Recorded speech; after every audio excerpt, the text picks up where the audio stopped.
The Boy Scouts of America since the 1920s have kept the largest data bank on pedophiles in the world.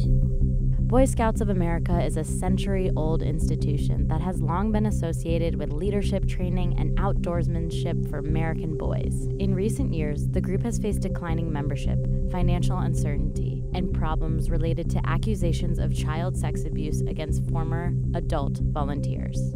In an effort to catch up with America's cultural shift and to increase membership, the organization has made a few changes. The group said they would admit female and transgender scouts, and they would welcome openly gay people as scout leaders. And starting in 2019, the group will drop the word boy from its title, becoming Scouts BSA. Not everyone was pleased with these announcements. The Mormon Church, a longtime partner of the Scouts, decided to cut all ties with the group after it said it was, quote, deeply troubled with the decision to allow openly gay troop leaders.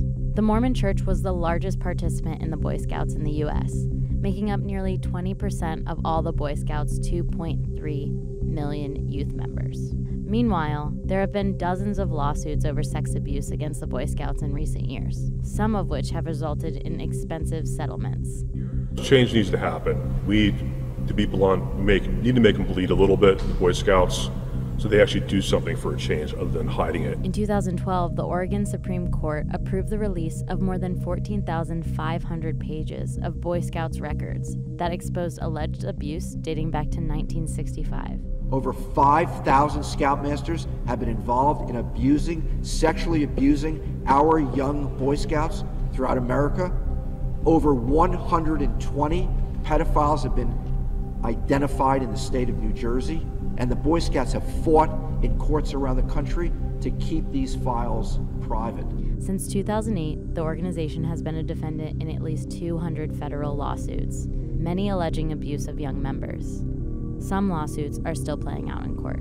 The Boy Scouts are lobbying against proposals in multiple states that ask that child abuse victims have a window to revive their decades-old cases. The Scouts argue that open-ended, quote, look-back periods violate due process, and it would put groups in a tough position of defending themselves in cases from the distant past. But proponents called the bills crucial for holding the Boy Scouts accountable for past abuse.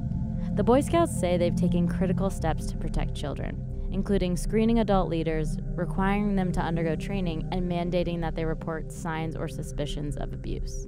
Additionally, the group provides counseling and other resources to former Scouts who say they were molested.